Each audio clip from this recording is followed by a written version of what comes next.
Welcome back to my channel GS world group Sandesh. आज हम लोग ज्योग्राफी पढ़ेंगे और ज्योग्राफी में कुछ महत्वपूर्ण बेसिक चीज़ों को पढ़ेंगे जो एग्ज़ाम में बार बार पूछता है। अगर एग्ज़ाम में ऐसे क्वेश्चन छूट जाते हैं तो आदमी एग्ज़ाम के दौर से बाहर हो जाता है। कुछ बेसिक चीज़ें हैं ज्योग्राफी का, इंडियन ज्योग्राफी हम लोग पढ़ेंगे उसके बारे में। तो पढ़ेंगे हम लोग देश के चतुर्दिक के अंतिम सीमा बिंदु, मतलब देश के चारों कोने पर अंतिम बिंदु कौन कौन है उसके बारे में पढ़ेंगे हम लोग। तो देश के सबसे उत्तर में ही है उत्तरोत्तम बिंदु, उत्तर में कौन सा बिंदु है तो यह है इंदिरा कौल, और ये कहाँ है? लद्दाख में। कहाँ है इंदिरा कौल? लद्दाख में है। आपसे पूछेगा कि इंदिरा कौल कहाँ है तो लद्दाख में है, और पूछेगा दूसरे तरह से क्वेश्चन कि देश का उत्तरी बिंदु कौन सा है तो इंदिरा कौल है और यह है लद्दाख में। देश का दक्षिणतम बिंदु कौन सा है? देश का सबसे दक्षिणी बिंदु कौन है? इंदिरा पॉइंट, और ये कहाँ है? ग्रेट निकोबार में। पूछेगा कि इंदिरा पॉइंट कहाँ है तो पूछेगा कहाँ है इंदिरा पॉइंट तो ग्रेट निकोबार द्वीप में है, अंडमान निकोबार के द्वीप का एक हिस्सा है ग्रेट निकोबार, वहाँ पे है।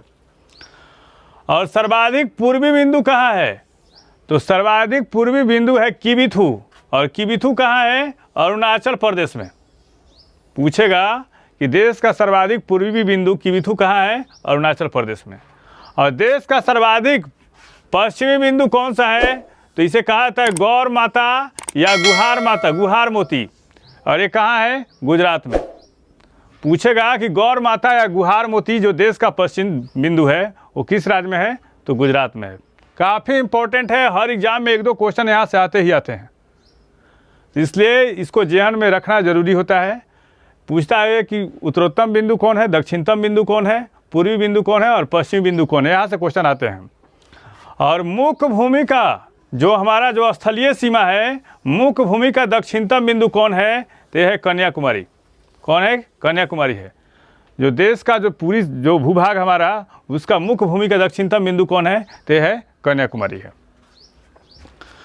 अब पूछता है कि भारत की मानक सीमा, मानक जो समय रेखा है, भारत की जो मानक समय रेखा है 82.5 डिग्री जो इलाहाबाद नैनी से होकर गुजरती है, जो भारत का टाइम इसे निर्धारित किया जाता है, समय निर्धारित किया जाता है 82.5 डिग्री। भारत की मानक समय रेखा 82.5 डिग्री कितने राज्यों से होकर गुजरती है तो 5 राज्यों से होकर गुजरती है।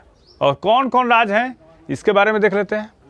तो यूपी से गुजरती है, फिर एमपी से होकर गुजरती है, फिर छत्तीसगढ़, फिर ओडिशा और आंध्र प्रदेश से होकर गुजरती है। और क्वेश्चन यही पूछता है कि कर्क रेखा और 82.5 डिग्री रेखा दोनों रेखा किस राज्य से होकर गुजरती है, ऐसा भी क्वेश्चन आता है। नेक्स्ट देखते हैं, हिमालय पर्वत श्रेणियों का उत्तर से दक्षिण की ओर क्रम क्या है? यही पूछता है, पीसीएस में ऐसा बार बार पूछा गया है।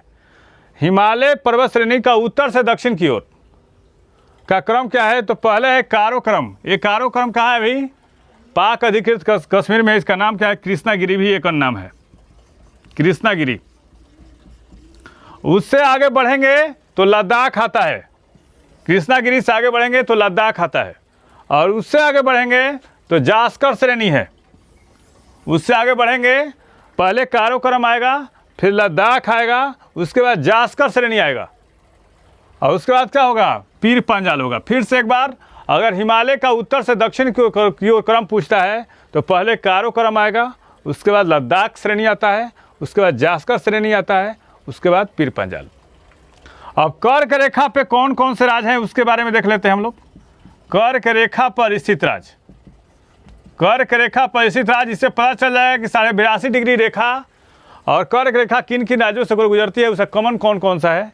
तो इसका ट्रिक होता है मित्र पर गमछा झाड़, मित्र पर गमछा झाड़। तो इसमें कौन कौन से राज्य हुए तो एक हुआ इसमें मी से मिजोरम, ये हुआ त्रिपुरा, पश्चिम बंगाल, पश्चिम बंगाल, राजस्थान, राजस्थान हुआ, फिर गुजरात हुआ, गुजरात, मध्य प्रदेश, छत्तीसगढ़ और झारखंड हो गया।